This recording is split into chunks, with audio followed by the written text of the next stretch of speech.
And welcome back to our next edition of the CBB Review Studio podcast. I am Dan Siegel, joined today by my co-host Jason Draven, a TBT enthusiast, our main leader for the basketball tournament coverage on CBB Review. And Jason, I believe you are covering some games as well here for the basketball tournament.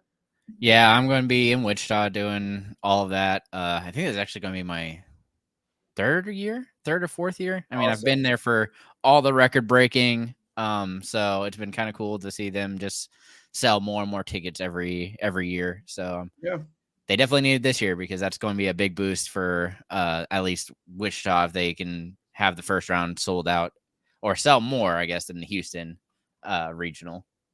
Yeah, and the basketball tournament, obviously. So that's what we're going to be talking about today. We're going to preview the tournament, which starts tomorrow or Friday by the time you guys are listening to it. Friday the 19th, going on all day, and then Saturday the 20th. Those are the first round games. Essentially, what TBT is a 64 team tournament composed of just professional, alumni teams of colleges and organizations. And Jason, you'll explain this better, but just various just like groups of pro hoopers competing together on a stage, and they play for $1 million.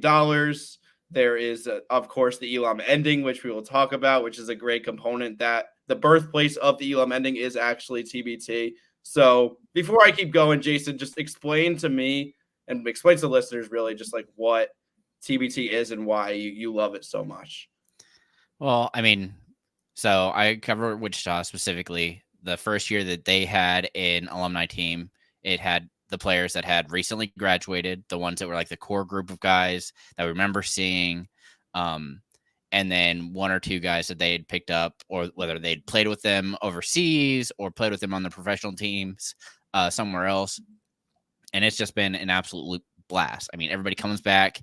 You get to see all those players that you just fell in love with in college basketball and see where they are now. I mean, they've clearly grown up. If they aren't NBA players, you kind of just lose track of their careers unless you are really into overseas basketball, which I don't know a whole lot of people or a whole lot of ways to watch that, especially in the States.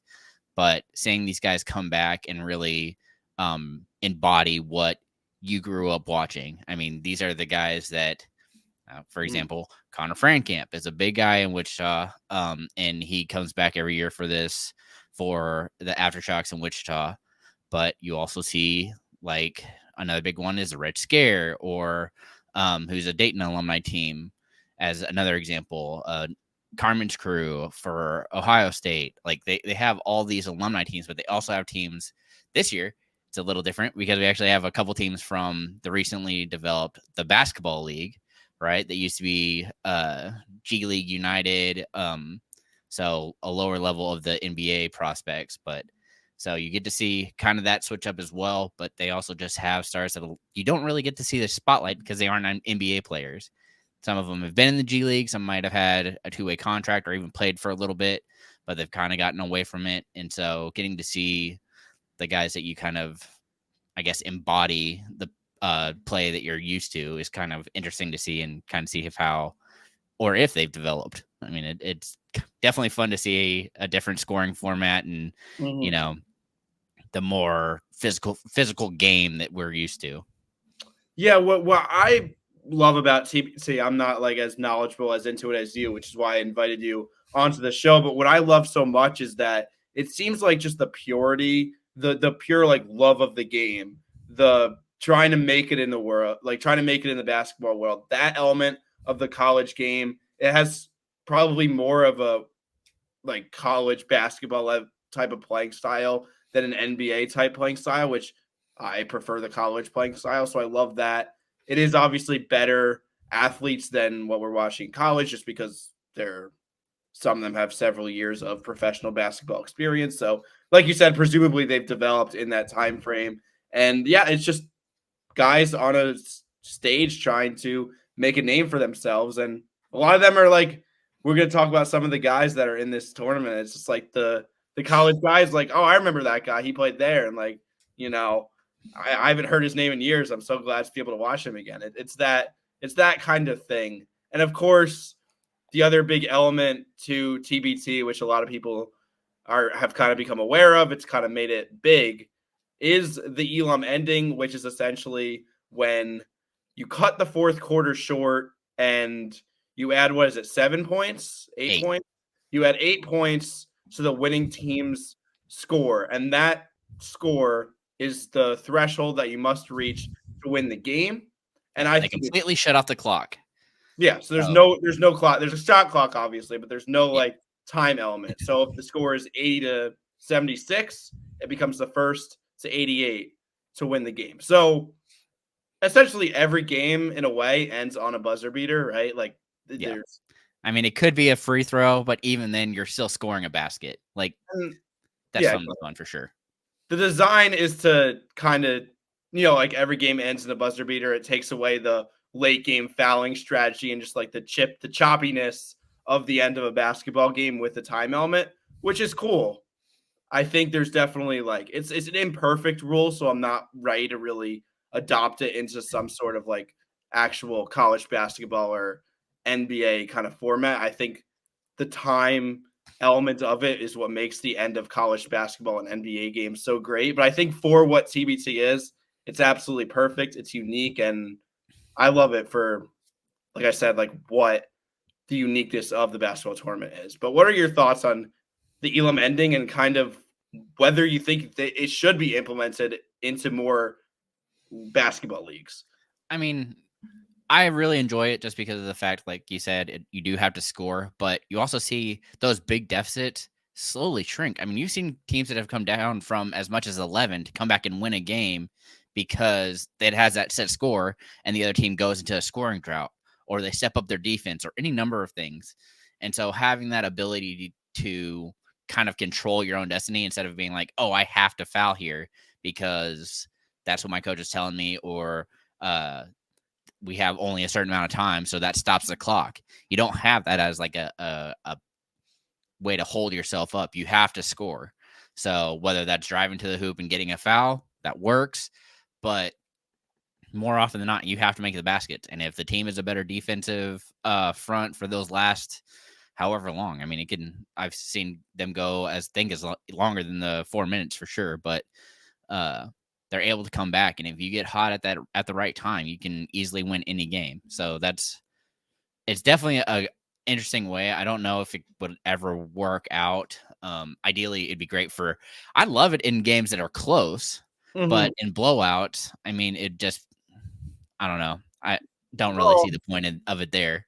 Yeah, because you're not going to play. Like if, let's say we're in D1 college basketball, you're not going to empty your bench necessarily in the same way when you're up by like 15 points because there's no final minute, right? You still have to seal the game, score the final 8 points. So yeah, it's interesting. There's pros and cons, but let's get into the teams.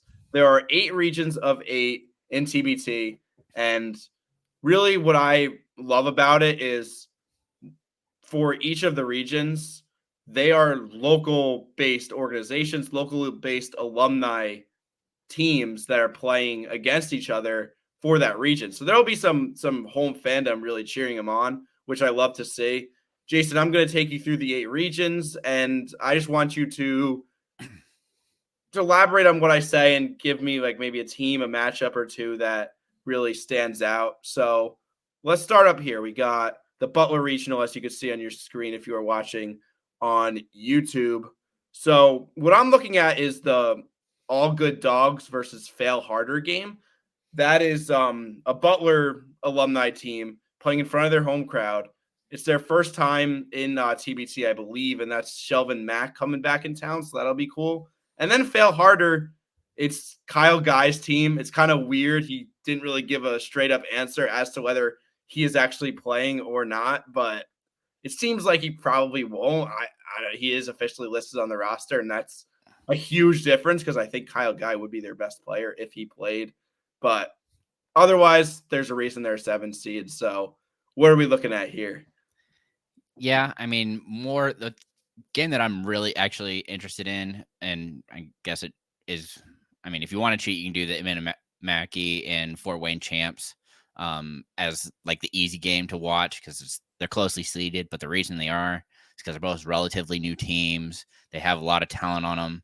But the game I'm actually really interested in is this Everline Drive and Team Arkansas, because of the fact that Everline is a veteran for the TBT tournament. Like that, this is a team that has won in the past. Arkansas is relatively new, and so having that kind of matchup of veteran versus a younger team is definitely going to be one of the ones that's more interesting to watch for sure. And you can kind of see, oh, they know more of. For example, this is a much more physical game that a lot of teams are going to be than college specifically, or even in the NBA. This is going to be a very, very physical game.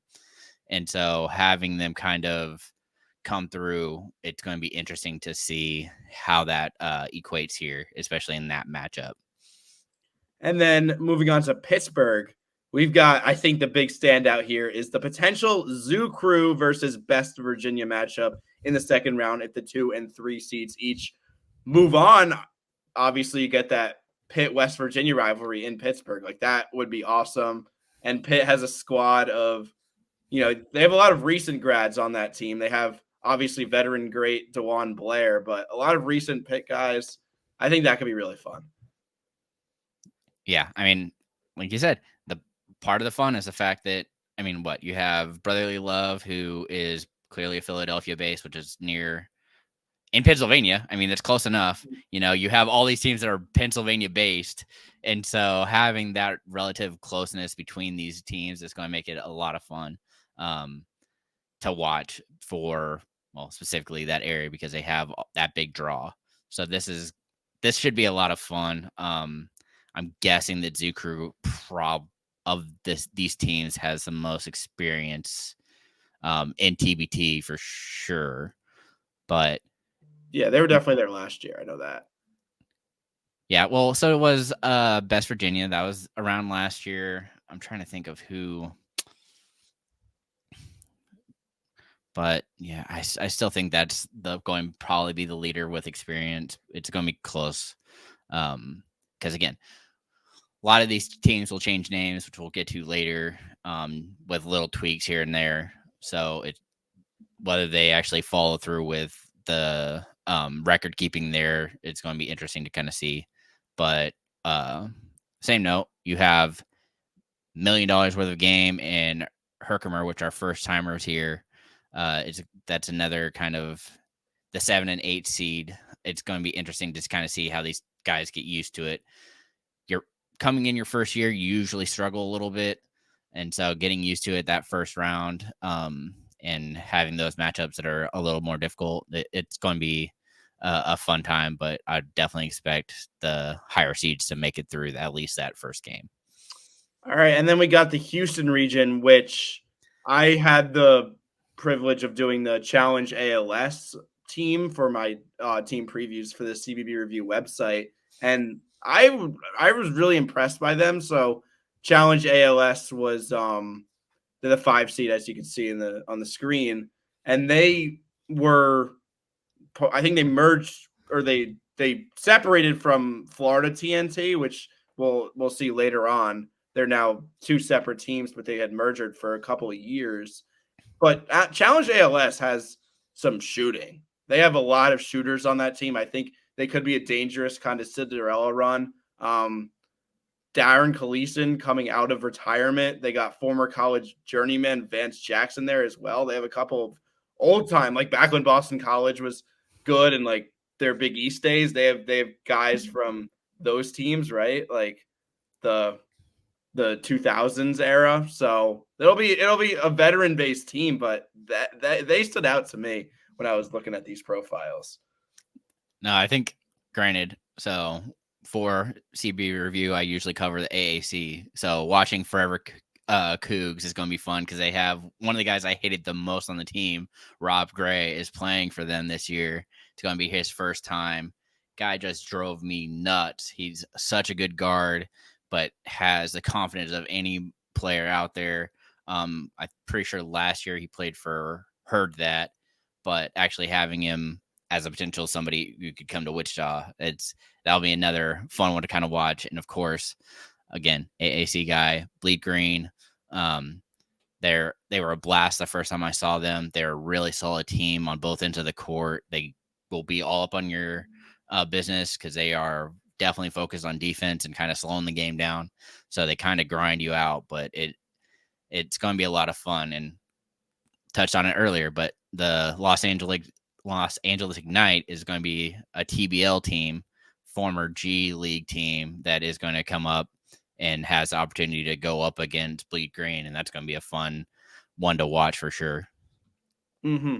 And then we've got the Wichita region, which I really liked how they really loaded this region with like that Midwest, like Mountain West regional alumni teams. You got a Wichita State alumni team. You got a Kansas State, a Colorado State. This might be the most fun region in my opinion. That's obviously the one that you said you were covering, right? Yeah. So specifically, you brought it up, but Midtown Prestige is actually also a Wichita team. They have a lot of the Wichita guys, including one of the probably best NAIA scorers and Kevin Clark, who is just insane, who had a teammate named Andrew O'Brien, who's a 6'6" or 6'7" size guy who plays point guard, and he's just incredible. And so having that kind of a matchup, I'm very curious to see how that one breaks down. But yeah, it's this.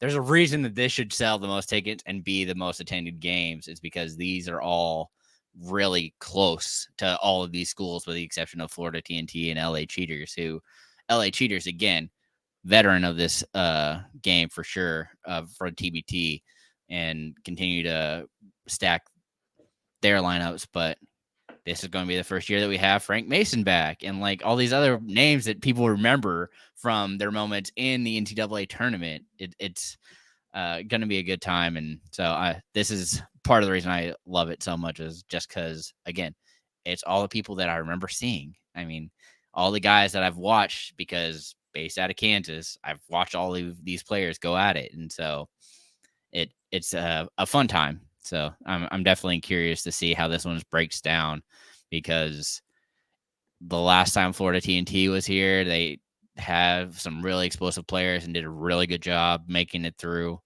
But the fans definitely kind of shift, because it is based in Wichita, to those closer quote unquote hometown teams. And so that's something that these visiting teams are going to have to overcome. When we talk about we got the Cincinnati regional first. I'm sorry. Again, yeah, I think the takeaway here is the locals. You got Cincinnati as the 1 seed, their alumni team at the top, and then you got the Zip 'em Up Xavier alumni team as the 2 seed on the bottom of the bracket. Like, how great would a potential meeting between those two be? Oh yeah, that would just make that area explode, because there's already that massive rivalry. They have some extremely talented players that are going on there, and it's just that across town battle that always seems to happen. So it's so fun. And of course, they brought some of the like stars from last year, like Jaron Cumberland and Jacob Evans, like these guys who you remember playing not even that long ago. It feels like I felt like they just graduated, but it's one of those things that you kind of look at and you're like, wow, I get to see these players and kind of how they've already matured into professional players, whether it's here or overseas, And then, like I was alluding to before, the Dayton regional. I am Stacked. actually. What's up? It's stacked. Yeah, definitely stacked. Here's one that I am like extremely intrigued with. The 4 seed, we are D3. Maybe not the first one you're going to think of when you look at this regional, but like they're just an interesting story that I love. It's former D3 Hoopers showing that really what the TBT is. It's not necessarily everybody from the top programs in the country, but it's showing that there's good hoopers at every level. If you could hoop, you could put up numbers, you could hoop. Like, and that's what Team We Are D3 is. It's just like I know they still yet to win a game. I think they've been here. It's crazy. They've gotten some really just horrible luck. So yeah, that game is probably the biggest toss up. But I think that they just have enough experience now that they should be able to win that game. and this is their highest seed ever, I believe, because I think they've been like 6, 7 seeds and like Yeah. come so close, but like you said, on the bad side of some luck. Yeah, and I mean, you're kind of seeing it again. So the other great thing about TBT, we kind of touch on it with ALS, but like the teams that are brought together because of what they support is massive. So, for example, we look here, we have Heartfire, who is the defending champions from last year, and they have a mission that works with, oh, I think it's surgeries, heart surgery specifically overseas, but they like help equip hospitals that are in lower areas, lower served areas like Mexico and like third world countries, and help them with their kind of ideals there. Purple Heart is the one I just wrote about, so it's more fresh in my mind, but that is talking about gun violence and kind of, especially is focused in inner city, the unnecessary of it and just how their kind of mission is really what puts it on. So it's sad, but at the same point, they're really putting out great messages. I mean, some of these teams have really just, like I said, a great background that kind of draws people in. So if you don't, it was really awesome to see Heartfire win last year. And they really took everybody by surprise because they came in as a pretty low seed and just continued to dominate. And they just added another shooter this year. And so it looks like the team is set up for another run. So, and of course, they get to play one of the likely hometown teams in Red Scare or Carmen's Crew. Like that's how it's kind of setting up to be. And so that I'm sure will be them playing villain yet again in Dayton. So Awesome. And in the Lexington regional, what do I want to talk about here? Heard that's the Marshall alumni team. I know they absolutely ran through their regional last year as what were they, a 2 seed? They knocked off the juggernaut that was Boeheim's Army, who unfortunately is not competing for the first time in like ever, right? Not competing in this pretty much, TBT. yeah. They've like been a TBT staple, but obviously like it's not even Boeheim's program anymore. So that was probably played a factor. But yeah, they dominated Boeheim's Army. They lost in the semifinals Yeah. to Heartfire, who, like you said, ends up winning the whole thing. But what's Yeah. the make of that team? I mean, it's just funny to see because the big name from that is John Elmore, who just when he comes out onto the floor does not look like the most athletic guy. He just looks like a regular guy, and he comes out and is able to shoot the ball so well. He's such an effective scorer. He's able to come off screens. And again, going back to the Aftershocks, one of my favorite players from them a few years ago was Tyrus McGee. Even last year, I'm pretty sure he was on the team as well. But continues to be an awesome shooter, can really move the ball, has good floor presence, and is just an awesome player for them. It's a great grab. But you touched on that being one side. The other side is this new La Familia. Oh, man. Talk about a stacked roster. The Harrison twins are back, all the most hated for so many because the team was so good that they were running a platoon style teams. Everybody said the best team was Kentucky, and then their second best team was their bench players. So that is specifically what I remember about this La Familia team is like that. That is what they were at that point in time, and so seeing them kind of come together, it's going to be another fun one. And then for the Louisville regional, the final one in the bottom right corner, we have a really, I'll call it regional matchup. I don't know about necessarily rivalry, but regional matchup here in the bottom right corner. You got Louisville against the Bellarmine alumni teams. So that's got to be cool. Of course, you got Sideline Cancer. That's another team for a mission. What are we looking for here in this Louisville regional? I mean, you kind of touched on it. I think the fun thing here is just what everybody's going to have their eye on. The Team Diesel, Team DRC is going to be a big one, because they're both backed by big former pro players in I want to say Shaquille O'Neal, and then DRC is Cromartie, who loves basketball, but it was a football player, and so that's kind of the fun one. But then you have a name change here in Team Fredette, who used to be the Munning team. So this is a team that is, again, they've gone through their battles and have the whole point is that they're out to win this money, and they have a lot of talent on the team with just a wide variety of players from all over. And so it's very interesting to kind of see these different players with, of course, like you kind of touch on the Ville being a local, but sideline cancer is a staple for this region and has been probably the team that has withstood the most out of all of these other teams. And so seeing them kind of walk through it will be an interesting battle. Yeah, they've definitely been there forever. I remember that. They're one of the first teams I think of when I hear TBT. So, well, outside of Overseas Elite, I think that was the name of it, but they ran it for 6 or 7 years. Just straight championships. And so sideline cancer is along that same line where you have these guys that have been around forever, it feels like. So, and then you just alluded to it. Speaking of the championship, do you have a prediction, kind of a couple teams you've narrowed it down to in terms of who you think could win that $1 million pot, could win this whole thing? I mean, it really can be anybody, but seeing Team Heartfire add another player that is another shooter, they really focus on that mid-range game and like the talent of their big guys down low who come up with big blocks. That's going to be tough to beat, but you're looking at so many, just talented. It's annoying how many good players each region has. But Dayton definitely seems to be one of the more going to be battle-tested teams because, like I said, Heartfire's there, but you have Red Scare and Carmen's crew.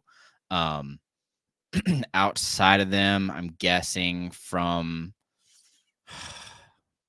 Wichita, it's probably going to be Mastery, but it's close. The Aftershocks continue to have good numbers and be very consistent. They brought one of their key glue guys back who they kind of really missed last year in Richard Kelly. And so that's going to be a fun game to watch.